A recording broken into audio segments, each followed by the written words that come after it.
अस्सलामुअलैकुम dear students, उम्मीद करता हूँ आप सब दोस्त खैरियत से होंगे, ठीक ठाक होंगे। डियर स्टूडेंट्स, आज की इस वीडियो में हम BSN 6 सेमेस्टर के सब्जेक्ट मेंटल हेल्थ नर्सिंग के यूनिट नंबर 8 जो कि हमारे साथ चाइल्डहुड मेंटल डिसऑर्डर्स है, इसको आज हम डिस्कस करेंगे और इसको समझने की कोशिश करेंगे। डियर स्टूडेंट्स, केम्यू के एग्ज़ामिनेशन के हवाले से अगर हम इस यूनिट को देखें तो ये यूनिट जो है काफ़ी ज़्यादा इम्पोर्टेंट है। इसमें आपके साथ कुछ ऐसे टर्मिनोलॉजीज़ यूज़ हुए हैं जो कि एग्ज़ामिनेशन के हवाले से बहुत ही ज़्यादा इम्पोर्टेंट है और उसकी बहुत ही ज़्यादा अहमियत है। इसलिए आपने इस लेक्चर को गौर से सुनना है, कंसंट्रेशन के साथ सुनना है और अपनी जो कंसेप्ट है इसको आपने क्लियर करनी है, ठीक है। इसके साथ साथ तमाम दोस्तों से गुजारिश है कि चैनल को ज़रूर सब्सक्राइब करें और बेल आइकन को दबाएं ताकि नए वीडियोस की नोटिफिकेशन आप दोस्तों को टाइम पर मिलती रहे। तो डियर स्टूडेंट, स्टार्ट करते हैं इस यूनिट के फर्स्ट टॉपिक से जो कि हमारे साथ ADHD है। ADHD किसे कहते हैं? ADHD stand for attention deficit hyper activity disorder. Attention deficit hyper activity disorder usually ये हमारे साथ एक ऐसा चाइल्डहुड मेंटल डिसऑर्डर है जिसमें आपके पास जो इफ़ेक्टेड इंडिविजुअल होते हैं, मतलब जिनको ये डिसऑर्डर हो चुका होता है, तो आपको वो पेशेंट जो है उनमें आपको अटेंशन की कमी नज़र आएगी। इसके साथ साथ वो बहुत ज़्यादा हाइपर एक्टिव होंगे, ठीक है। अटेंशन डिफिसिट से मुराद ये है कि वो चीज़ों पर कंसंट्रेट नहीं कर पाएंगे। इसके अलावा उनकी जो कंसंट्रेशन पावर है वो बहुत ज़्यादा वीक होंगी, जिसकी वजह से उनकी जो कंसंट्रेशन है वो आसानी से जो है वो डिस्ट्रैक्ट होगी, ठीक है। इसके साथ साथ हाइपर एक्टिविटी से मुराद ये है कि वो जो है बिल्कुल रेस्टलेसनेस का शिकार हुए होंगे। इसके साथ साथ आपको इस तरह के पेशेंट जो है कभी भी जो है आराम से बैठे हुए दिखाई नहीं देंगे। जब भी आप इस तरह के पेशेंट को देखेंगे तो आपको जो है ऐसा दिखाई देंगे कि जैसा कि ये जो है जल्दी में हो, ठीक है, किसी काम के जल्दी में हो या किसी जगह जाने के लिए इनमें जल्दी हो, ठीक है, इनको जल्दी हो। तो इस तरह की कंडीशन जो है आपको इस डिसऑर्डर में देखने को मिलेगी, ठीक है। Attention deficit hyperactivity disorder is a chronic condition that affects millions of children and often continues into adulthood. Attention deficit hyper active disorder usually ये हमारे साथ एक क्रॉनिक कंडीशन है, ठीक है, जिसकी वजह से मिलियंस ऑफ चिल्ड्रन जो है वो इफ़ेक्ट हो चुके हैं और इसके साथ साथ अभी भी ये एडल्टहुड को जो है इफ़ेक्ट कर रही है। मतलब क्रॉनिक कंडीशन का ये है कि ये एक ऐसी बीमारी है, एक ऐसा डिसऑर्डर है जो कि जब बच्चा पैदा होता है तो बच्चे के पैदा होने के कुछ दिनों बाद या कुछ महीनों बाद जो है ये डिसऑर्डर उनमें आपको देखने को मिलेगा। और ये डिसऑर्डर जो है फिर बच्चे की पैदाइश से लेकर उसके एडल्टहुड तक और एडोलेसेंस तक जो है आपको ये बीमारी उनमें देखने को मिलती है। तो इस वजह से इसको क्रॉनिक कंडीशन कहा गया है, ठीक है। Attention deficit hyperactivity disorder include a combination of persistent problems such as difficulty in sustaining attention, hyperactivity and impulsive behaviour. जैसे कि मैंने आपको इस टॉपिक के स्टार्ट में कहा था कि ये attention deficit hyper active disorder ये हमारे साथ एक ऐसी कंडीशन होती है जिसमें हमारे साथ जो इफ़ेक्टेड इंडिविजुअल होते हैं तो उनमें अटेंशन की बहुत ज़्यादा कमी होती है। वो किसी चीज़ पर अटेंशन नहीं दे पाते और अगर दे भी दे तो उनकी जो अटेंशन है वो बहुत जल्दी जो है वो किसी दूसरी तरफ जो है वो मुतवज्जे हो जाते हैं। उनकी जो कंसंट्रेशन है वो दूसरी तरफ जो है वो चली जाती है और काम को जो है प्रॉपर तरीके से नहीं कर पाते। कंसंट्रेशन के साथ इस तरह के पेशेंट जो है वो काम को नहीं कर सकते, ठीक है। इसी तरह से हाइपर एक्टिविटी से मुराद मैंने आपको कहा कि इस तरह के पेशेंट आपको कभी भी पुरसकून देखने को नहीं मिलेंगे। जब भी आप इस तरह के पेशेंट को देखेंगे जिनको ये बीमारी हुई होती है तो वो हमेशा जो है बेचैन रहते हैं, हमेशा जो है जल्दी में रहते हैं और कभी भी आपको ये जो है पुरसकून बैठे हुए नज़र नहीं आएंगे। इसके साथ साथ दूसरे इम्पल्सिव बिहेवियर इनमें पाए जाते हैं, ठीक है। ये attention deficit hyperactivity disorder में आपको इस तरह की हालात जो है देखने को मिलते हैं। डियर स्टूडेंट्स, अगर हम attention deficit hyperactivity disorder के क्राइटेरिया को देखें तो symptoms present for 6 months to a degree that is maladaptive and inconsistent with the developmental level of the child। ठीक है, attention deficit hyper activity disorder के जो सिम्टम्स है वो यूजुअली 6 मंथ तक जो है मौजूद होते हैं, जिसकी वजह से आप जो है किसी भी अफेक्टेड इंडिविजुअल को मल एडाप्टिव पर डिक्लेयर कर सकते हैं। इसके साथ साथ जूं ही बच्चों की डेवलपमेंट हो रही होती है तो उसके साथ साथ इस डिसऑर्डर में भी जो है इजाफा होता जाता है, इसमें भी जो है सिविरिटी आती रहती है टाइम के साथ साथ। Clear evidence of clinically significant impairment present in 2 or more setting. इसी तरह से अगर हम क्लिनिकली जो है इसके एविडेंस को देखें, क्लिनिकली अगर हम इसके सबूत को देखें तो इनके जो सबूत है तो वो यूजुअली हमारे साथ जो है 2 या 2 से ज़्यादा जगहों पर जो है वो पाए जाते हैं। मतलब 2 या 2 से ज़्यादा एविडेंस जो है आपको इससे रिलेटेड देखने को मिलेंगे अगर आप क्लिनिकली इसको चेक करें तब।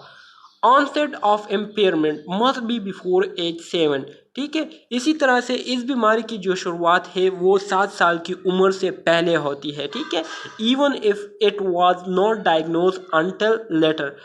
अगर आप इसको फिर बाद में डायग्नोज भी ना करें तो तब भी ये बीमारी जो है उनमें मौजूद रहती है। डियर स्टूडेंट्स, यूजुअली हमारे साथ ये डिसऑर्डर जो है इसमें हमारे साथ 2 किस्म के डिसऑर्डर होते हैं। एक हमारे साथ अटेंशन डेफिसिट डिसऑर्डर होता है और दूसरा हमारे साथ हाइपर एक्टिविटी डिसऑर्डर होता है। अब अगर हम अटेंशन डेफिसिट डिसऑर्डर के सिम्टम्स को देखें तो यूजुअली हमारे साथ इसके जो सिम्टम्स है वो 6 से लेकर 9 तक जो है हमारे साथ मेजर सिम्टम्स इसमें मौजूद है। और इसको याद रखने के लिए हमारे साथ एक फार्मूला है जिसको आप कह सकते हैं call for fee. Call for फी ये एक फार्मूला है, इसके पहले इसके डिफरेंट जो हमारे साथ अल्फ़ाबेट्स है इससे जो है हमारे साथ डिफरेंट टर्म्स आते हैं। ठीक है, जैसे कि सी स्टैंड फॉर केयरलेस मिस्टेक, मतलब आप जो है ख्याल नहीं करते, आप प्रॉपर तरीके से काम नहीं करते, देख कर काम नहीं करते, जिसकी वजह से आपसे क्या होते हैं मिस्टेक होते हैं। ठीक है, जानबूझकर जो है आपसे मिस्टेक्स होते हैं। इस तरह से ए स्टैंड फॉर अटेंशन डिफ़िकल्टी। इसी तरह से जो अटेंशन डिफिसिट के पेशेंट होते हैं उनमें अटेंशन की बहुत ज़्यादा कमी होती है, कोई भी काम हो वो कंसंट्रेशन के साथ नहीं कर पाते। ठीक है, इसके साथ साथ L stand for listening problem. इस तरह के पेशेंट को जो है लिसनिंग का भी बहुत ज़्यादा मसला होता है, प्रॉपर तरीके से बात को सुन नहीं पाते। ठीक है, या आधी बात को सुनते हैं और आधी बात को नहीं सुनते। इसके अलावा L stand for last thing, F stand for fails to finish thing. अगर आप इनके हवाले कोई काम कर दे तो ऐसे पेशेंट जो कि अटेंशन डिफिसिट का शिकार हुए हो तो वो आपका काम जो है वो मुकम्मल नहीं करते, बल्कि वो आपको आपका काम जो है दरमियान में छोड़ देते हैं और फिर वो अपना दूसरा काम शुरू कर देते हैं, उसको भी फिर वो हाफ करके छोड़ देते हैं। मतलब इस तरह के पेशेंट जो है कभी भी अपना काम मुकम्मल तौर पर कंप्लीट नहीं करते। इसके अलावा O stand for organisational skills lacking. इस तरह के पेशेंट में ऑर्गेनाइज तरीके से काम करने की जो सलाहियत है वो नहीं होती। मतलब प्रॉपर तरीके से, प्रॉपर मेथड के साथ एक ऑर्गेनाइज तरीके से ये लोग काम नहीं करते, बल्कि कभी एक काम शुरू कर दिया, कभी दूसरा काम शुरू कर दिया, कभी तीसरा काम शुरू कर दिया, और अनऑर्गेनाइज पैटर्न में ये लोग क्या करते हैं, कामों को सरअंजाम देते हैं। इसके अलावा R stand for reluctance in task requiring sustain mental effort. अब वो काम जिसमें थोड़ा बहुत जो है सोचना पड़ता है, तो इस तरह के काम करने से जो है ये पेशेंट जो है क्या करते हैं, गुरेज करते हैं और कोशिश करते हैं कि इस तरह का कोई भी काम उनके सामने ना आए जिसमें उनको सोचना पड़े। ठीक है, F stand for forgettable in routine activities. रोज़मर्रा के जो काम वो करते हैं तो जब ऐसे पेशेंट होते हैं, अटेंशन डिफिसिट के पेशेंट होते हैं, तो उनसे फिर अपने रोज़मर्रा के काम भी भूल जाते हैं और उसको भी फिर वो नहीं कर पाते। इसके अलावा E stand for easily distracted. जैसे कि स्टार्ट में मैंने आपको कहा कि इनमें जो मेजर प्रॉब्लम होता है वो ये होता है कि इनकी जो अटेंशन एबिलिटीज़ होती है वो बहुत ज़्यादा वीक होती है। कोई भी काम आप इनको दे तो कंसंट्रेशन के साथ नहीं करते, बल्कि इधर उधर इनका जो है ध्यान जाता रहता है और इस वजह से फिर वो प्रॉपर तरीके से काम नहीं करते और उनसे बहुत सी गलतियां काम के दौरान होती है और इनकी जो कंसंट्रेशन है वो आसानी से आप उसको डिस्ट्रैक्ट कर सकते हैं। डियर स्टूडेंट्स, इसके बाद हमारे साथ जो दूसरी डिसऑर्डर आती है attention deficit hyper activity disorder में, वो है हाइपर एक्टिविटी इम्पल्सिव डायग्नोसिस। सो इसके हमारे साथ जो सिम्टम्स है वो भी 6 से लेकर 9 सिम्टम्स है और इसके लिए जो इसको मेमोराइज रखने के लिए जो फार्मूला है वो रन ऑफ बेस्ट है। ठीक है, run of best. R stand for runs about और इज रेस्टलेसनेस। ठीक है, इसमें आपको जो पेशेंट होते हैं, ठीक है, इफेक्टेड पेशेंट होते हैं, वो आपको बेचैनी में दिखाई देंगे। ठीक है, बेचैन रहेंगे और जल्दी में आपको देखने को मिलेंगे। ठीक है, U stand for unable to wait his और हर टर्न। इसके अलावा इस तरह के पेशेंट जो है अपनी बारी के लिए जो है वेट नहीं कर पाते, इनको बहुत ज़्यादा जल्दी होती है और इस वजह से सॉरी, इस वजह से जो है वो वेट नहीं कर पाते अपने बारी के लिए। ठीक है, इसके अलावा N stand for not able to play quietly. इसके अलावा ऐसे पेशेंट जो है प्रॉपर तरीके से और अच्छे तरीके से खेल नहीं पाते। O stand for on the go. F stand for fidgets या फिजिट्स विद हैंड्स और फीट। आपको इस तरह के पेशेंट जो है अपने हाथ पैर हिलाते हुए देखने को मिलेंगे। ठीक है, अपने हाथों पैरों को जो है हर वक्त हिलाते रहते होंगे। इसके साथ साथ B stand for blurts out answer. ठीक है, आप इनसे जब कुछ पूछते हैं तो वो आपको गोल मोल जवाब देते हैं। ठीक है, इसके साथ साथ A stand for staying seated is difficulty. इस तरह के पेशेंट आपको अपनी सीट पर बैठते हुए बहुत कम नज़र आएंगे और इस तरह के पेशेंट जो है वो अपनी जगह पर नहीं टिकते, बल्कि इधर उधर कूचते कूचते मचलते रहते हैं। ठीक है, T stand for talk excessively. इस तरह के पेशेंट जो है बहुत ज़्यादा बोलते रहते हैं, बहुत ज़्यादा बातूनी होते हैं और इसके साथ साथ ट्रेंड्स टू इंटरप्ट। इस तरह के पेशेंट जो है हर वक्त कोशिश करते रहते हैं कि किसी के काम में मुदाखलत करे या किसी के काम में जो है इंटरफेरेंस करे, उनको डिस्टर्ब करे। ठीक है, तो ये सारे वो अलामात है जो कि हाइपर एक्टिविटी डिसऑर्डर के पेशेंट में आपको यूजुअली कॉमन तौर पर उनमें देखने को मिलेंगे। ठीक है, एमसीक्यूज के हवाले से ये इम्पोर्टेंट है। एक्सक्लूजन क्राइटेरिया, अब वो बात है जो कि आप attention deficit hyper activity disorder में उसको इंक्लूड नहीं कर सकते, तो वो ये है कि attention deficit hyperactivity disorder is not diagnosed if the symptoms occurred in the course of a pervasive developmental disorder, psychotic disorder, or if the symptoms are likely due to another psychiatric disorder। कहते हैं कि अगर एक patient है उसमें जो है दूसरे परवेसिव डेवलपमेंटल डिसऑर्डर भी हो, मिसाल के तौर पर साइकोटिक डिसऑर्डर हो या साइकेट्रिक डिसऑर्डर हो, एंजाइटी डिसऑर्डर हो, डिसोसिएटिव डिसऑर्डर हो, ऑब्सेसिव कंपल्सिव डिसऑर्डर हो या अपोजिशनल डिफिशिएंट डिसऑर्डर हो, तो इस तरह के डिसऑर्डर होने के बाद आप जो है attention deficit hyper activity disorder के जो सिम्टम्स है उसको आप डायग्नोज नहीं कर सकते, क्योंकि आपके लिए डायग्नोज करना वो बहुत ज़्यादा मुश्किल हो जाता है। तो इस वजह से आप जो है फिर इसको डायग्नोज नहीं कर सकते अगर दूसरा डिसऑर्डर मौजूद हो। Boys are diagnosed with all subtypes more often than girls, but when girls are diagnosed, they are most often diagnosed in attentive type। ठीक है, कहते हैं कि अगर बॉयज़ में ये attention deficit hyperactivity disorder हो तो आप उनको किसी भी किस्म के डिसऑर्डर के ज़रिए उनको डायग्नोज कर सकते हैं, उनकी ये बीमारी जो है आप डायग्नोज कर सकते हैं।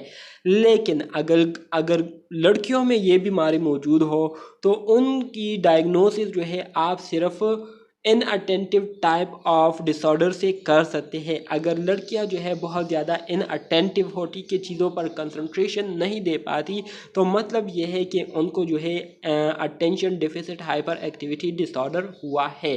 तो उनकी डायग्नोसिस जो है आप सिर्फ इस एक किस्म की जो अलामत है या अलामत है इससे आप डायग्नोस कर सकते हैं लड़कियों को। Must evaluate for coexisting condition because 30 to 50% of attention deficit hyperactivity disorder may be comorbid with other diagnoses. इसके अलावा जब भी हम attention deficit hyperactivity disorder को डायग्नोज करते हैं तो इसके साथ साथ हम दूसरे बीमारियों को भी डायग्नोज करते हैं जो कि इस डिसऑर्डर के साथ काज हुई होते हैं, क्योंकि 30 से लेकर 50% attention deficit hyperactivity disorder जो है इसके साथ दूसरे बीमारियां भी पाई जाती है जिसको यूजुअली डायग्नोज किया जाता है। तो इस वजह से आप जो है उसको इवालुएट करेंगे। जब भी हम इवालुएशन करेंगे तो इवालुएशन में फिर हम ADHD के साथ दूसरी डिसऑर्डर्स को भी हम क्या करेंगे, इवालुएट करेंगे, इन्वॉल्व करेंगे, शामिल रखेंगे। Attention deficit hyper activity comorbid condition, ठीक है। कोमॉर्बिड कंडीशन से मुराद ये है कि जब attention deficit hyperactivity disorder भी हो और इसके साथ साथ दूसरे बीमारियां भी लगी हो तो वो कैसी होती है उस पर हम बात करेंगे। Other disruptive behaviour disorder such is, इसके अलावा दूसरे जो डिस्ट्रप्टिव बिहेवियर डिसऑर्डर है जो कि हमारे बिहेवियर को डिस्टर्ब करता है, तो उसमें पहले नंबर पर हमारे साथ ऑपोजिशनल डिफिएंट डिसऑर्डर आता है। ऑपोजिशनल डिफिएंट डिसऑर्डर जैसे कि इसके नाम से ज़ाहिर हो रहा है कि इसमें हमारे साथ जो इफ़ेक्टेड इंडिविजुअल होते हैं तो वो यूजुअली जो है अपोजिशन शो करते हैं, मुखालफत जो है वो यूजुअली क्या करते हैं, शो करते हैं। अगर आप उनको कोई बात करते हैं तो वो आपकी बात की मुखालफत करते हैं। अगर आप उनको कोई काम जो है देते हैं तो वो आपके काम को नहीं करते बल्कि आपके काम को जो है उसी जगह पर छोड़ देते हैं और कहते हैं कि मैं आपका ये काम नहीं कर सकता।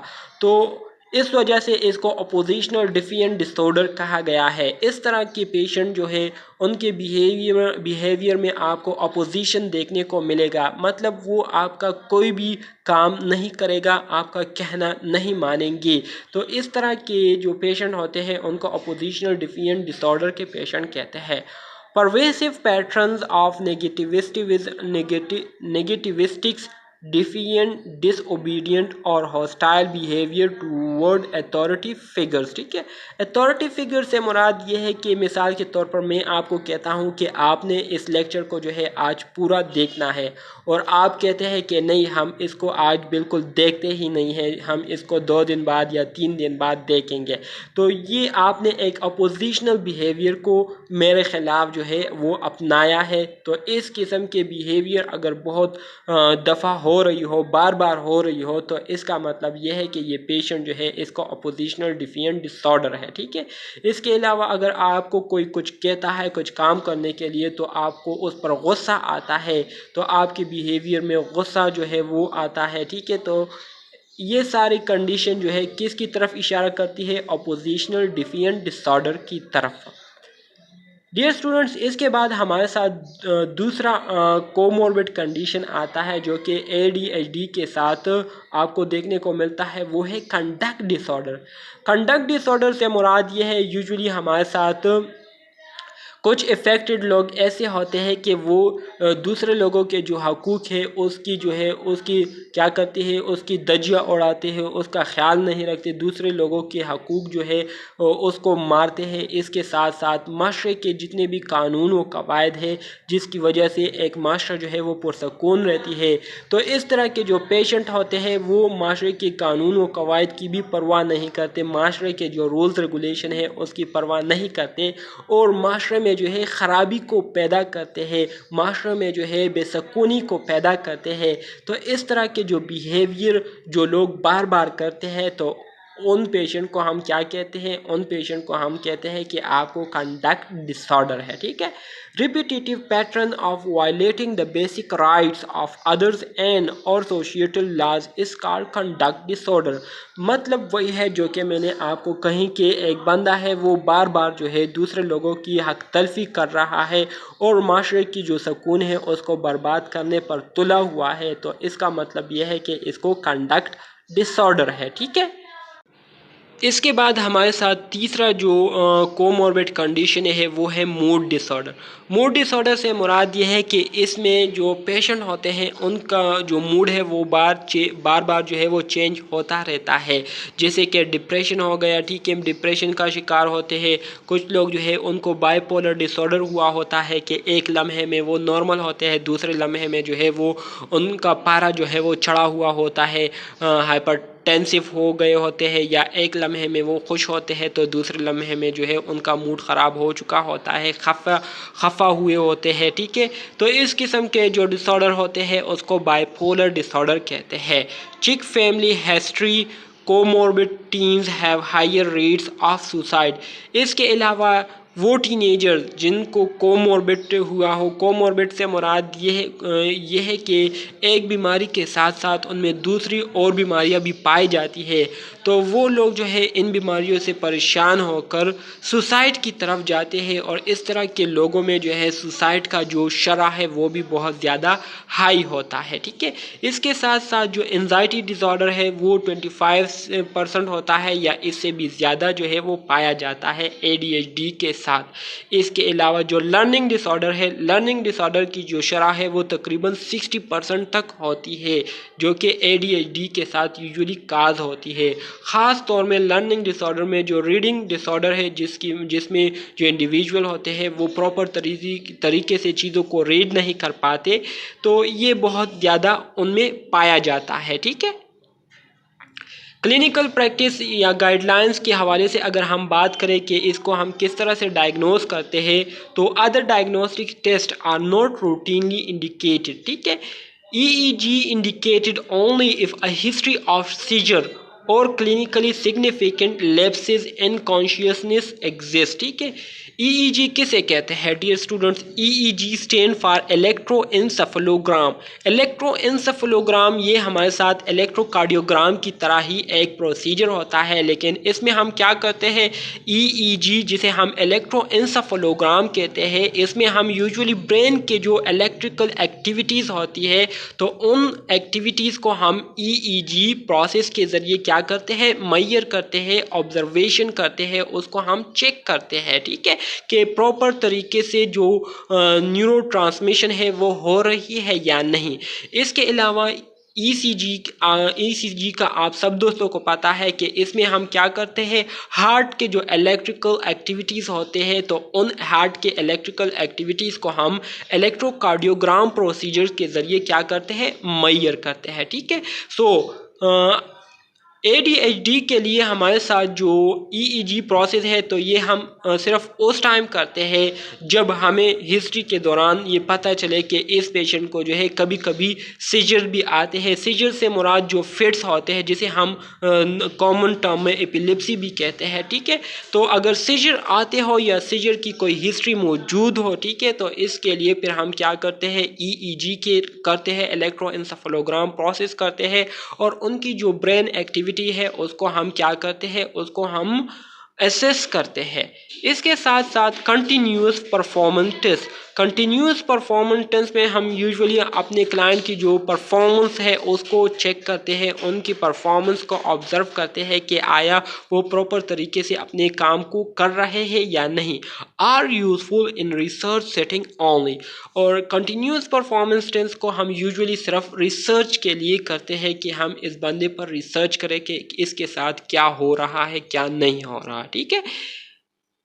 Use explicit criteria for diagnosis. इसके अलावा अगर हम ADHD डायग्नोज करना चाहते हैं तो इसके लिए हम क्या करते हैं, इसके लिए फिर हम एक्सप्लिसिट क्राइटेरिया को यूज़ करते हैं। एक्सप्लिसिट क्राइटेरिया यूजुअली हमारे साथ एक ऐसा प्रोसीजर है जिसमें हम हमारे डिजीज़ से रिलेटेड अगर कोई बात ना हो तो उसको हम क्या करते हैं, उसको हम इग्नोर करते हैं, उसको हम स्टडी से बाहर फेंकते हैं और जो हमारे डिजीज़ से रिलेटेड चीज़ें होती है उसको हम स्टडी करते हैं। इसके अलावा obtain history from more than one sitting. जब भी हम डायग्नोसिस करते हैं, डायग्नोसिस के लिए ज़रूरी है कि हम एक से ज़्यादा सोर्सेज से इंफॉर्मेशन डेटा को कलेक्ट करें। अगर हमारे साथ डेटा कलेक्शन के सोर्सेज ज़्यादा होंगे तो हमारे साथ जो रिज़ल्ट होगा वो फिर ज़्यादा एक्यूरेट आएगा और ज़्यादा ऑथेंटिक आएगा। ठीक है, इसके साथ साथ symptom must be severe enough to cause functional impairment. जो सिम्टम्स आपको देखने को मिलेंगे जो एबनॉर्मल पेशेंट है तो वो सिम्टम्स इतने सीवियर होने चाहिए कि वो जो पेशेंट के फंक्शन है उसको क्या कर सकती हो, उसको ख़राब करने के लिए काफ़ी हो। ठीक है, स्क्रीन फॉर को एग्जिस्टिंग कंडीशन। इसके अलावा बीमारी के साथ जो दूसरी बीमारियां पाई जाती है तो उसके लिए फिर हम पेशेंट की क्या करते हैं, स्क्रीनिंग करते हैं। और जो दूसरी बीमारियां उनमें होती है तो उसको क्या करते हैं, उसको हम अलग अलग डायग्नोज करते हैं। Many 2 to 3 visits for full workup and diagnosis. इसके अलावा उन्हें जो है कहा जाता है, प्रिस्क्राइब किया जाता है कि मुकम्मल डायग्नोसिस के लिए और मुकम्मल फॉलोअप के लिए जो है आपने 2 से 3 दफ़ा जो है आपने क्लिनिक आना होगा और अपनी चेकअप जो है आपने करनी होगी। Parents and teachers questionnaire. इसके अलावा उस पेशेंट के हवाले से जो है उनके पेरेंट्स से और उनके टीचर से भी पूछा जाता है कि ये बच्चा जो है घर में कैसा है या स्कूल में इसकी परफॉर्मेंस कैसी है। ठीक है, तो ये सारे क्वेश्चन जो है पेशेंट से किए जाते हैं डायग्नोसिस के लिए। डियर स्टूडेंट्स, अब हम आ जाते हैं कंडक्ट डिसऑर्डर की तरफ। कंडक्ट डिसऑर्डर का जैसे कि मैंने आपको स्टार्ट में कहा था कि कंडक्ट डिसऑर्डर यूजुअली हमारे साथ वो रिपीटेटिव बिहेवियर्स होते हैं जिसके बार बार करने से जो है एक बंदा जो है वो बार बार दूसरे लोगों की हक तलफी करता है, दूसरे लोगों के जो हकूक़ है उसको मारता है और इसके साथ साथ माशरे के जो कानून व कवायद हैं, माशरे के जो रूल्स रेगुलेशन है जिसकी वजह से एक माशरा जो है पुरसकून होता है, तो उस रूल्स रेगुलेशन की ये बंदा जो है क्या करता है, बार बार खिलाफ वर्जी अगर करता हो तो इसका मतलब ये है कि ये बंदा जो है कंडक्ट डिसऑर्डर का शिकार हुआ है। तो इस किस्म के प्रोसेस को कहते हैं conduct disorder. Repetitive behaviours that violets the rights of others and societal laws with 3 or more of the following in past 12 month। ठीक है, उसने जो है पिछले 12 महीनों में 3 दफ़ा या 3 दफ़ा से ज़्यादा इस तरह की बिहेवियर किए हुए हो या लास्ट 6 महीनों के अंदर उसने इस तरह से एक बार भी किया हो तो इसका मतलब यह है कि वो कंडक्ट डिसऑर्डर का शिकार है। कंडक्ट डिसऑर्डर के पेशेंट आपको अक्सर एग्रेशन में देखने को मिलेंगे। इसके साथ साथ आपको जो है दूसरे लोगों के साथ या जानवरों के साथ ज्यादती करते हुए आपको देखने को मिलेंगे। ठीक है, मतलब ये बात उनमें होती है। इसके साथ साथ डिस्ट्रक्शन ऑफ प्रॉपर्टी, दूसरे लोगों की जो प्रॉपर्टी है, जो जायदादें हैं, जो चीज़ें हैं उसको ख़राब करते हैं, उसको नुकसान पहुंचाते रहते हैं। इसके साथ साथ तिफ्त से मुराद ये है कि चोरी करते हैं। ट्रूवेंशी से मुराद ये है कि बहुत ज़्यादा कामचोर होते हैं और आवारा गर्दी करते रहते हैं। इसके अलावा रनिंग अवे, ज़ाहिरी बात है जब चोरी करेंगे, आवारा गर्दी करेंगे तो फिर एक जगह से दूसरी जगह भागेंगे। ठीक है, तो ये सारी बातें जो है कंडक्ट डिसऑर्डर के पेशेंट में आपको कॉमनली देखने को मिलेगी। Effects 12% of boys and 7% of girls. जो कंडक्ट डिसऑर्डर होता है इससे तकरीबन 12% जो है बॉयज़ बहुत ज़्यादा मुतासिर होते हैं और 7% जो है गर्ल्स लड़कियां जो है वो मुतासिर होती है। Most frequent reason for psychiatric hospital admission for children and adolescent. ठीक है, इसके अलावा जो कंडक्ट डिसऑर्डर है, इसके पीछे जो मोस्ट फ्रीक्वेंट रीज़न है, जो वजह है, वो ये है कि जब बच्चों को साइकेट्रिक हॉस्पिटल में एडमिट किया जाता है या एडोलेसेंट को किया जाता है तो उन साइकेट्रिक इन्वायरमेंट की वजह से उन पर बहुत मनफी असरात पड़ते हैं, जिसकी वजह से उनका जो बिहेवियर है वो इस तरह से हो जाता है। There are two distinct group. इसके अलावा कंडक्ट डिसऑर्डर के हमारे साथ दो मुख्तलिफ ग्रुप हैं। एक हमारे साथ चाइल्डहुड ऑनसेट कंडक्ट डिसऑर्डर है, एक हमारे साथ एडोलेसेंट ऑनसेट कंडक्ट डिसऑर्डर है।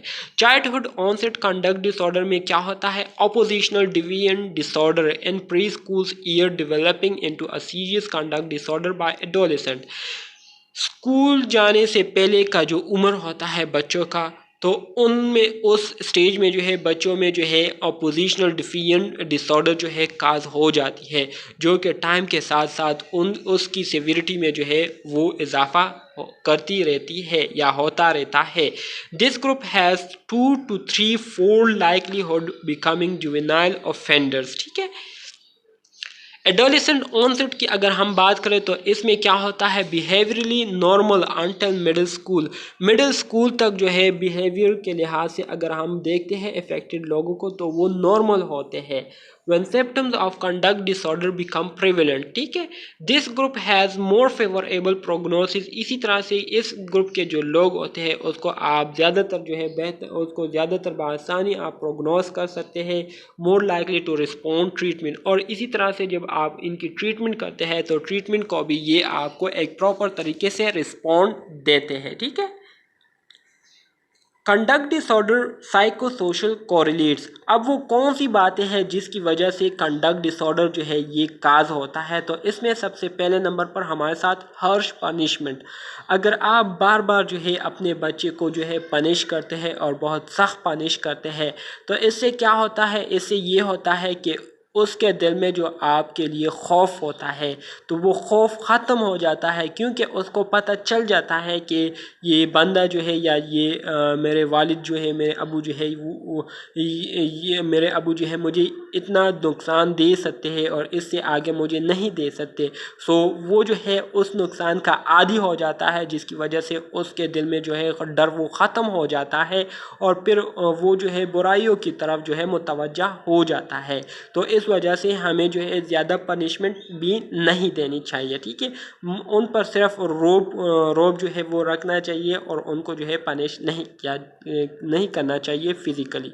इसके अलावा इंस्टीट्यूशनल लिविंग से मुराद ये है कि जिस जगह पर वो रहते हैं या जिस जगह पर वो एजुकेशन को हासिल कर रहे हो तो वहाँ की जो इन्वायरमेंट है वो अगर बुरी हो तो इससे जो है उनका जो कंडक्ट है उस पर बहुत ज़्यादा असर पड़ेगा। Inconsistent parental figure living with different relative for year.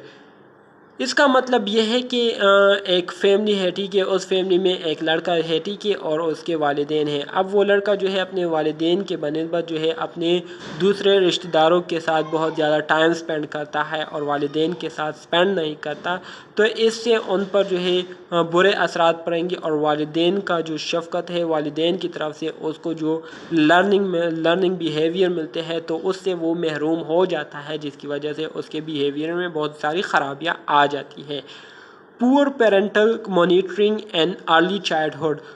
बचपन में जो है उसकी प्रॉपर तरीके से केयर ना की गई हो, उसका ख्याल ना रखा गया हो, तो इससे भी उसके कंडक्ट में बहुत ज़्यादा ख़राबियाँ पैदा होती है। Parental conflict. इसके अलावा बच्चे के वालिदैन के दरमियान जो है उनका एक दूसरे के साथ मसला हो, ठीक है, एक दूसरे के साथ वो बात बात पर झगड़ते रहते हैं, तो इससे भी जो बच्चा होता है या जो ऑब्ज़र्वर होता है वो बहुत ज़्यादा इफ़ेक्ट होता है। मैटरनल डिप्रेशन से मुराद ये है कि ड्यूरिंग प्रेगनेंसी के दौरान अगर जो हामला औरत है वो डिप्रेशन का शिकार हो जाए तो इससे भी बच्चे की जो सेहत है, बच्चे की जो मेंटल एबिलिटीज़ है उस पर बहुत मनफी असरात मुरतब होते हैं। Paternal alcoholism. इसके अलावा अगर बच्चे के जो वालिद है वो क्या करता हो, अल्कोहलिज्म करता हो, अल्कोहल पीता हो, शराब नोशी करता हो, तो इससे बहुत बुरे असरात मुरतब होते हैं उस बच्चे की सेहत पर, उसके कंडक्ट पर। इसके अलावा अगर कंडक्ट डिसऑर्डर के रिस्क फैक्टर्स की हम बात करें तो पहले नंबर पर हमारे साथ फीटल अल्कोहलिक सिंड्रोम आता है और दूसरे नंबर पर हमारे साथ prenatal drug exposure and ADHD आता है। ठीक है, फीटल अल्कोहलिक सिंड्रोम यूजुअली हमारे साथ वो कंडीशन होती है जब औरत प्रेग्नेंट होती है और उसकी जो प्रेगनेंसी है वो क्या हो, उस प्रेगनेंसी के दौरान वो बहुत ज़्यादा अल्कोहल नोशी करता हो, शराब नोशी करती हो। तो शराब नोशी की वजह से उसके जो पेट के अंदर जो बच्चा होता है, जो फीटस होता है, तो वो उसको डायरेक्टली क्या करती है, इफ़ेक्ट करती है।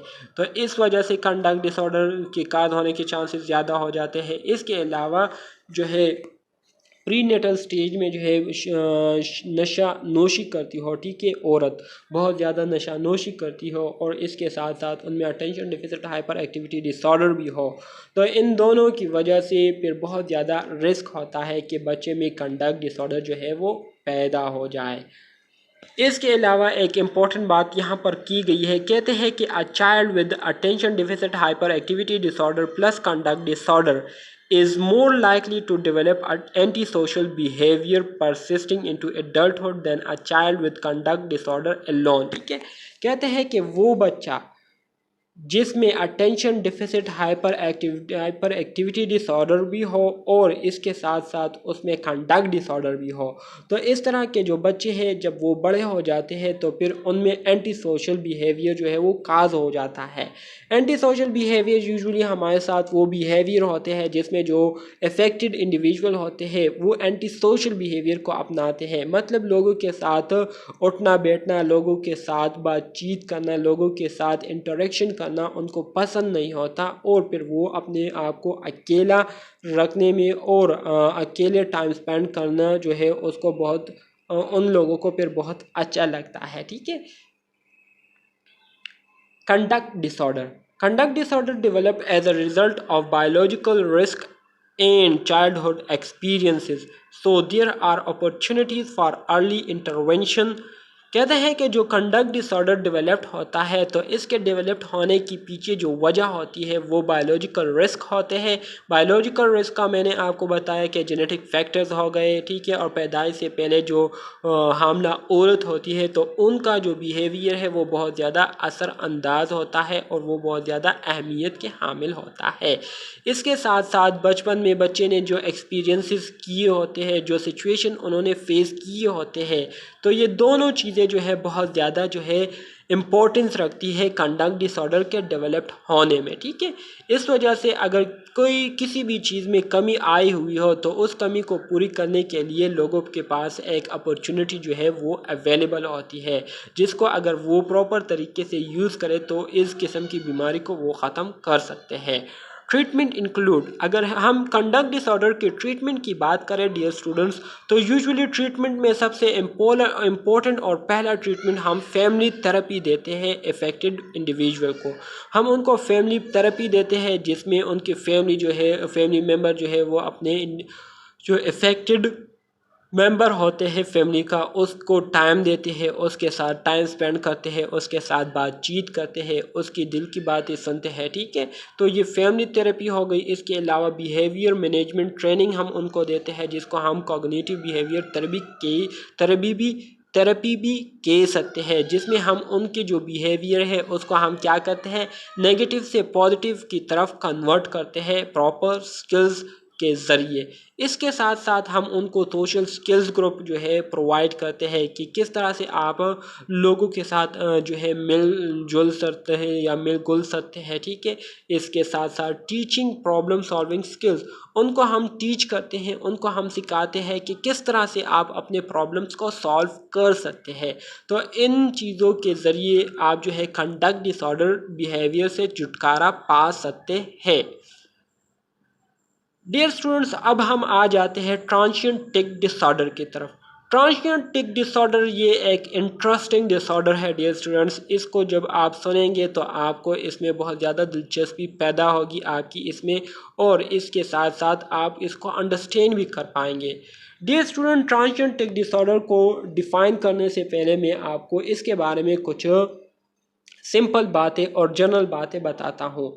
ट्रांशिएंट tic disorder dear students, usually आपने बाज़-औक़ात ऐसे लोगों के साथ बातचीत की होगी, ऐसे लोगों के साथ आपका वास्ता पड़ा होगा कि जब आप उनके साथ बात कर रहे थे तो इस दौरान जो है आप जिसके साथ बात कर रहे थे तो वो आपको जो है अजीब गरीब किस्म के इशारे करते हुए आपने उनको देखा होगा, या तो जो है वो अपनी एक आंख जो है वो बार बार मारता होगा आपको, ठीक है, या जो है वो मतलब कोई इशारा बार बार आपको जो है वो करता होगा बात के दौरान, ठीक है, या जो है सर किसी तरह से जो है बार बार वो हिलाता होगा। आपने देख के होंगे इस तरह के पेशेंट को, इस तरह के लोगों को कि जो बात करने के दौरान या तो आंख मारते हैं या किसी किस्म का इशारा करते हैं या सर जो है किसी ख़ास तरीके से जो है वो हिलाते रहते हैं, जिसके अगर हम अपने माशरे में देखें तो उसका जो है एक ख़ास मतलब भी होता है, लेकिन वो लोग जो है वो उस ख़ास मतलब के लिए नहीं करते, बल्कि वो उनमें जो है एबनॉर्मल एक बिहेवियर जो है उनमें डेवलप्ड हुआ होता है, जिसकी वजह से वो इस तरह से बिहेव करते हैं। तो इस तरह के लोगों के साथ मेरे ख़्याल में आप दोस्तों का जो है आमना सामना हो चुका होगा और देखा भी होगा इस तरह के लोगों को कि या तो वो जो है बार बार एक लफ्ज़ को जो है रिपीट करते हैं बात करने के बाद, या जो है इशारे करते रहते हैं बातों के दौरान, ठीक है। तो इस तरह के जो बिहेवियर होते हैं, इस किस्म के जो बिहेवियर होते हैं जो कि बहुत ज़्यादा ऑकवर्ड फील होता है जब आप इसको देखते हैं या ऑब्ज़र्व करते हैं, तो इस किस्म के डिसऑर्डर को क्या कहते हैं? ट्रांशिएंट टिक डिसऑर्डर कहते हैं, ठीक है। So transient tic disorder simple और मल्टीपल मोटर और vocal tics occurring many times a day, nearly every day for at least 4 weeks, but no longer than 12 months. ट्रांशिएंट tic disorder usually ये हमारे साथ single या मल्टीपल मोटर या vocal ticks होते हैं।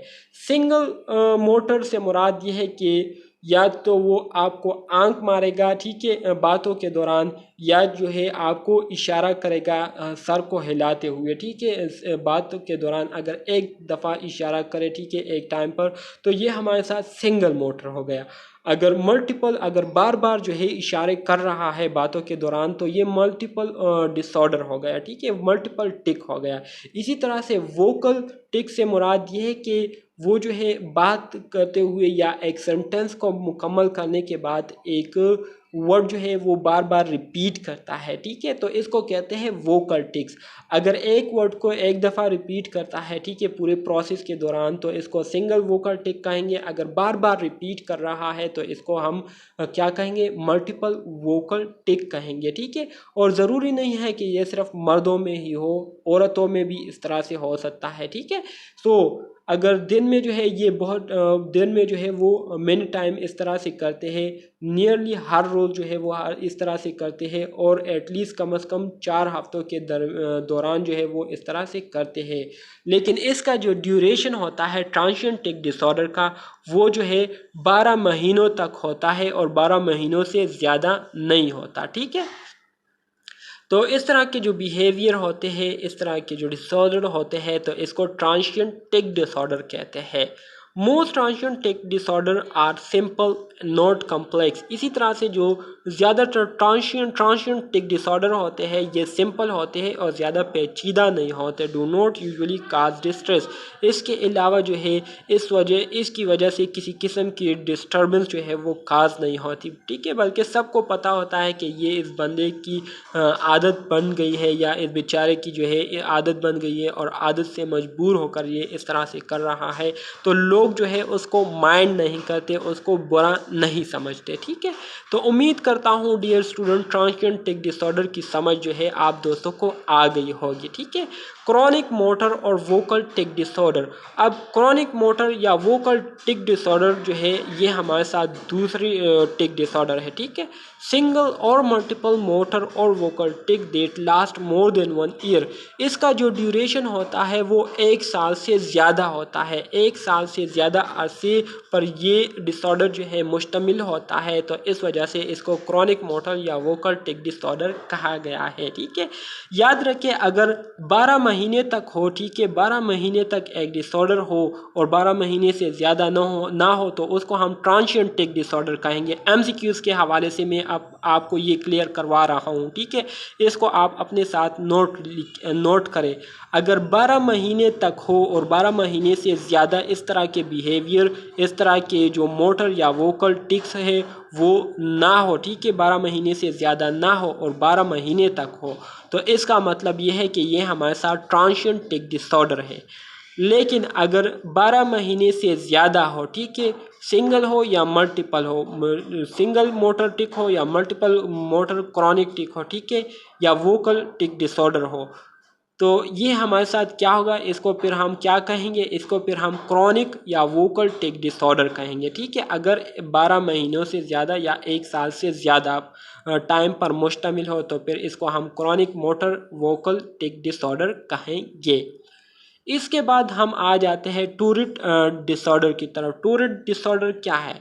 Multiple motor and one or more vocal tic lasting at least 1 year, many times a day, nearly every day, without a tick free period of more than 3 consecutive months, ठीक है, is called Tourette disorder। Dear students, अब हमारे साथ जो ट्यूरेट disorder होता है, ये जो है हमारे साथ ट्रांजिएंट टिक डिसऑर्डर से थोड़ा सा मुख्तलिफ होता है। इसका जो कम से कम ड्यूरेशन होता है वो 1 साल तक होता है। इसमें जो है मल्टीपल मोटर होते हैं, ठीक है, मल्टीपल मोटर टिक डिसऑर्डर आपको देखने को मिलेंगे और इस मोटर टिक डिसऑर्डर के साथ आपको एक या एक से ज़्यादा वोकल टिक डिसऑर्डर भी देखने को मिलेंगे। मतलब मोटर डिसऑर्डर भी इनमें होता है और वोकल डिसऑर्डर भी इनमें होता है। वोकल टिक डिसऑर्डर मतलब मोटर और वोकल दोनों टिक डिसऑर्डर जो है इनमें पाए जाते हैं, ठीक है। तो इस तरह के जो डिसऑर्डर होते हैं उसको क्या कहते हैं? ट्यूरेट डिसऑर्डर कहते हैं। लेकिन इससे पहले जो हमने डिस्कस किया उसमें या मोटर होगा या वोकल होगा, दोनों एक साथ नहीं हो सकते, ठीक है। एमसीक्यूज के हवाले से ये भी एक इम्पोर्टेंट पॉइंट था जो कि मैंने आपको बता दिया, ठीक है। ट्यूरेट डिसऑर्डर ऑनसेट बिफोर एज 18, इसकी जो शुरुआत है वो 18 साल की उम्र से पहले होती है। Peak onset at age 5 to 8 years, इसका जो पीक ऑनसेट होता है जिस पॉइंट पर ये हाईएस्ट होता है तो वो 5 से लेकर 8 साल के दरमियान में जो है ये पीक पर होता है।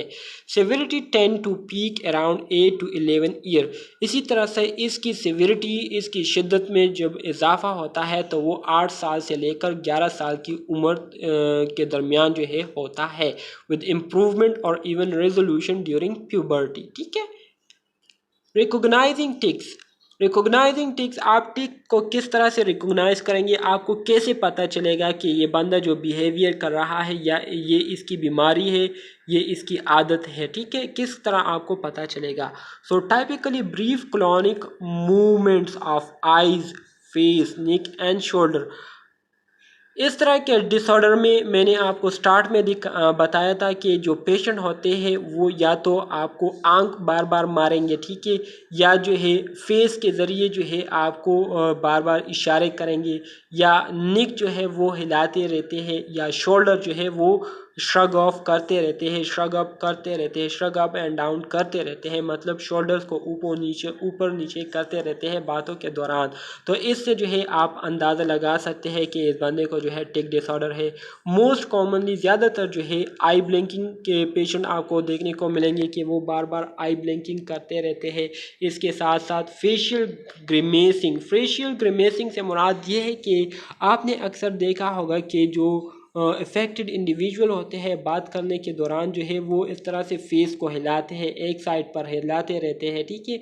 अब यहाँ पर जो है हमारा जो है वो क्या कहते हैं, वीडियो लेक्चर नहीं है, वरना आपको इसकी प्रॉपर समझ आती कि किस तरह से फेशियल ग्रिमेस होता है। फेशियल ग्रिमेस से मुराद ये है कि आप ख़ुद भी अक्सर इस तरह करते रहते हैं, अपने फेस को हिलाते रहते हैं एक साइड पर, ख़ुद इस तरह से करते रहते हैं, ठीक है, तो इसको फेशियल ग्रिमेसिंग कहते हैं।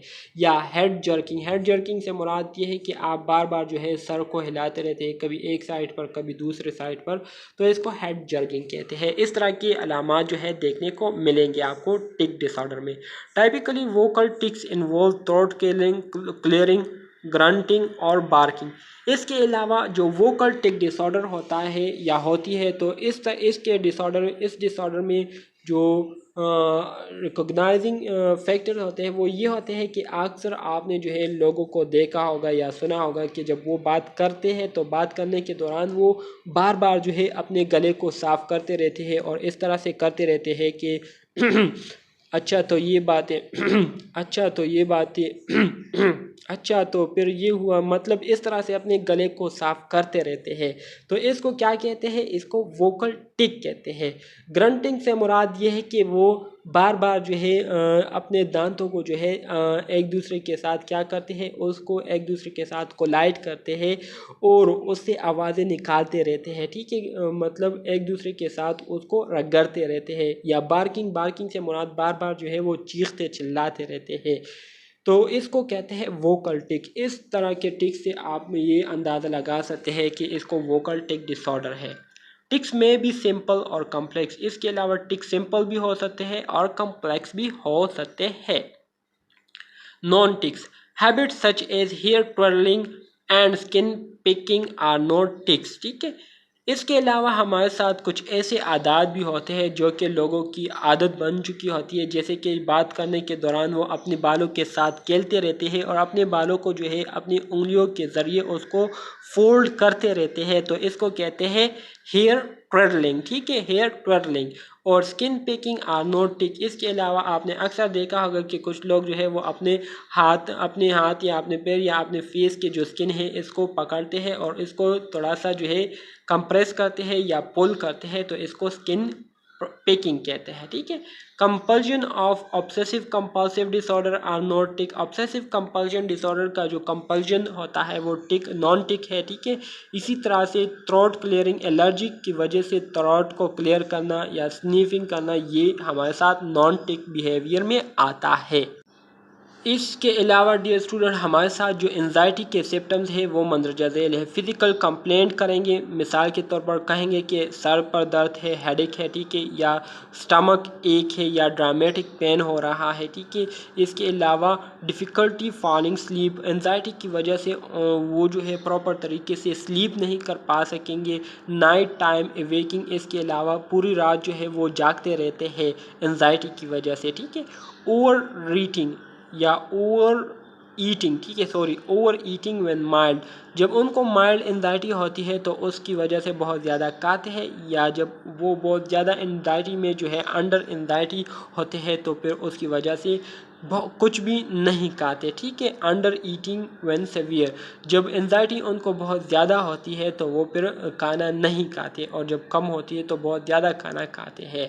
तो ये हमारे साथ एंजाइटी के अलामात हैं। अगर ये अलामात आप किसी भी जगह देखें तो आप सिंपली अंदाज़ा लगा सकते हैं, आप जो है वेरीफाई कर सकते हैं कि इस बंदे को जो है एंजाइटी है। ठीक है, इसके साथ साथ अवॉइडिंग आउटसाइड एक्टिविटीज़ और सोशल गैदरिंग, इसके अलावा वो पेशेंट जो कि एंजाइटी का शिकार हुए होते हैं तो वो दूसरे लोगों के साथ मिलना जुलना पसंद नहीं करते। इसके अलावा सोशल एक्टिविटीज़ में वो पार्टिसिपेट करना पसंद नहीं करते। उनका जो स्कूल परफॉर्मेंस होता है वो बहुत ज़्यादा ख़राब होता है, उनमें जो है अटेंशन की कमी होती है। ठीक है, इसके साथ साथ एक्सेसिव नीड फॉर रीअश्योरेंस, और मुसलसल जो है वो किसी चीज़ को रीअश्योर करने के लिए फिर हमें उनको जो है बार बार एक बात जो है वो बतानी पड़ती है। इसके बाद हम आ जाते हैं गेट की तरफ। GAD GAD stand for generalise anxiety disorder. Generalise anxiety disorder में क्या होता है? एक्सेसिव एंजाइटी होती है, ठीक है, या worry that is difficult to control, या बहुत ज़्यादा परेशान रहते हैं जिसको कंट्रोल करना बहुत ज़्यादा मुश्किल होता है। लास्ट एट लीस्ट 6 मंथ, जिसका ड्यूरेशन जो है कम से कम 6 महीने तक होता है। And create impairments in functioning, और इसकी वजह से जो हमारे बॉडी के फंक्शन है उसमें बहुत ज़्यादा ख़राबी आ जाती है।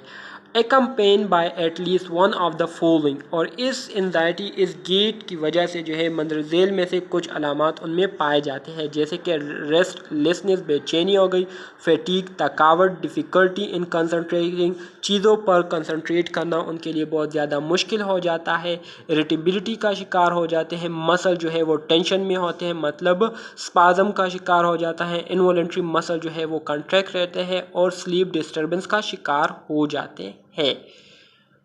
इसके बाद हमारे साथ आता है SAD SAD stand for separation anxiety disorder, the most common anxiety disorder of childhood. ये चाइल्डहुड में बहुत ज़्यादा जो है आपको इस तरह का डिसऑर्डर जो है देखने को मिलेगा, ठीक है। मतलब चाइल्डहुड में SAD डिसऑर्डर जो है ये बहुत ज़्यादा होता है। Most commonly occur at age 7 और 8 year.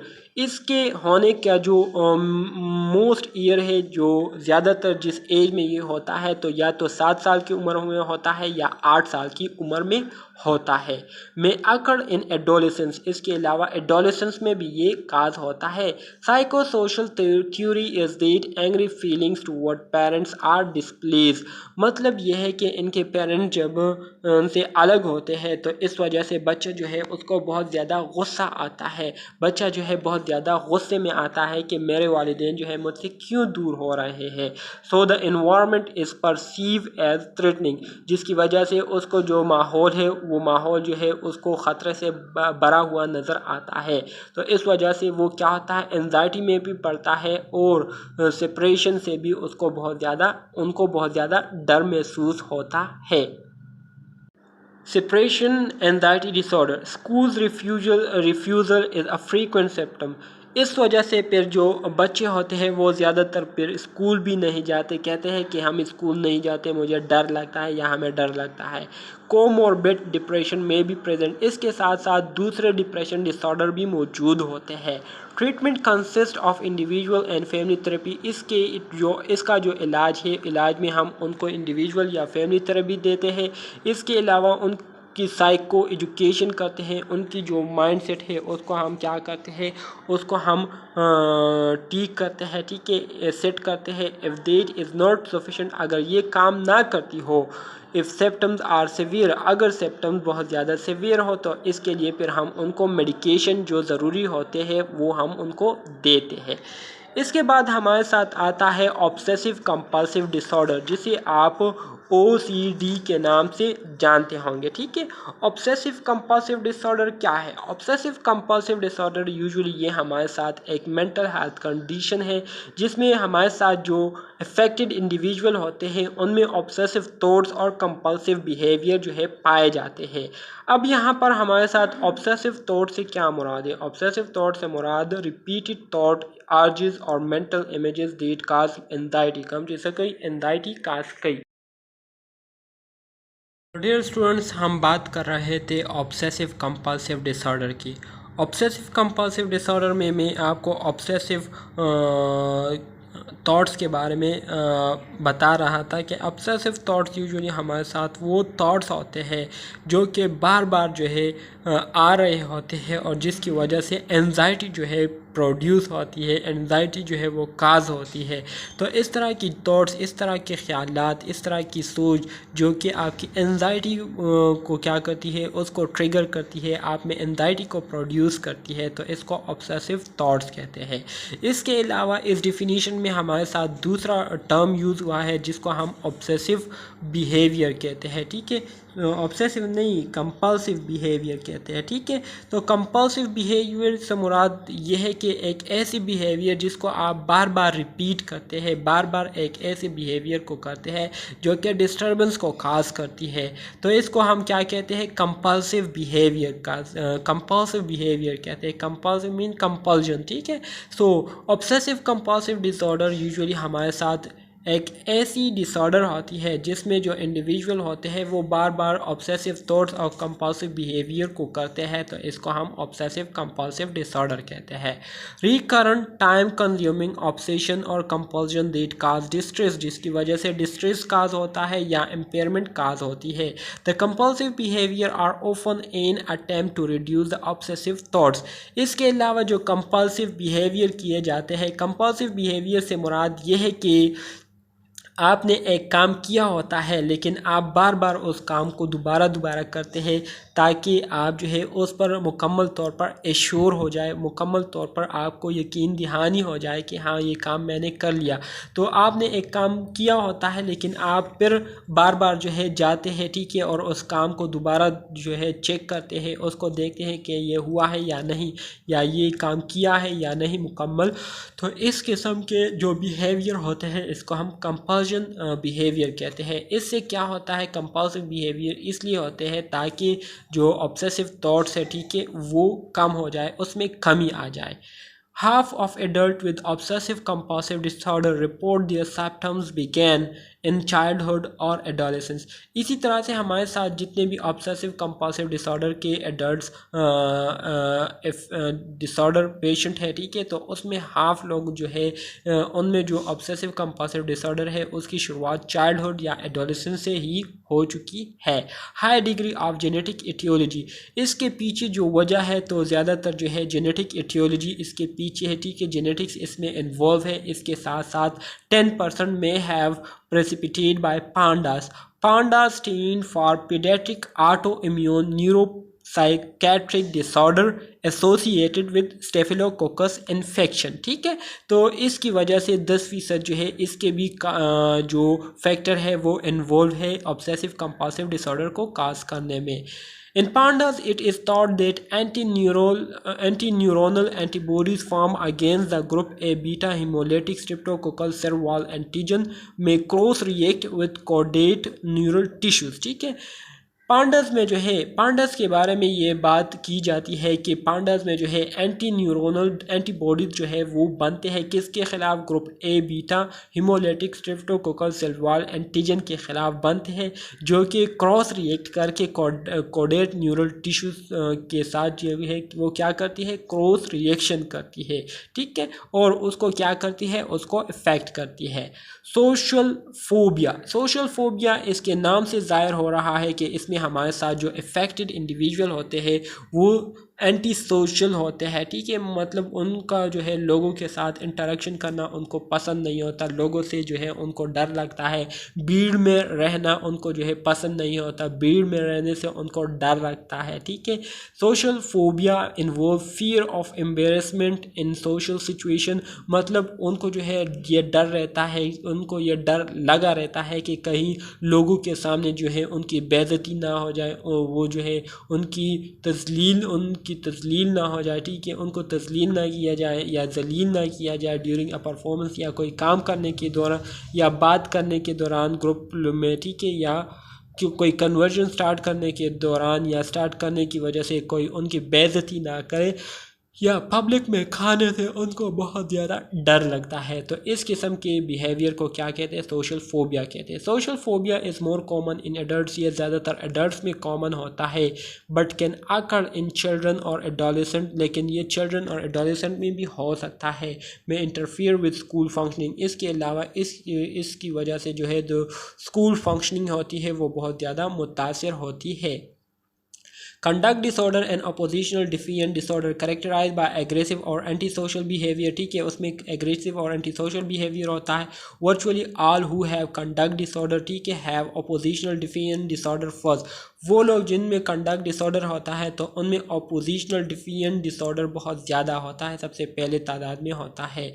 अपोजिशनल defiant disorder usually appear by age of 6, इसी तरह से जो अपोजिशन डिफिएंट डिसऑर्डर है वो 6 साल की उम्र में जो है ज़ाहिर होती है, जबकि कंडक्ट डिसऑर्डर 9 साल की उम्र में ये क्या होती है, ज़ाहिर होती है, ठीक है। MCQs के हवाले से इंपॉर्टेंट है।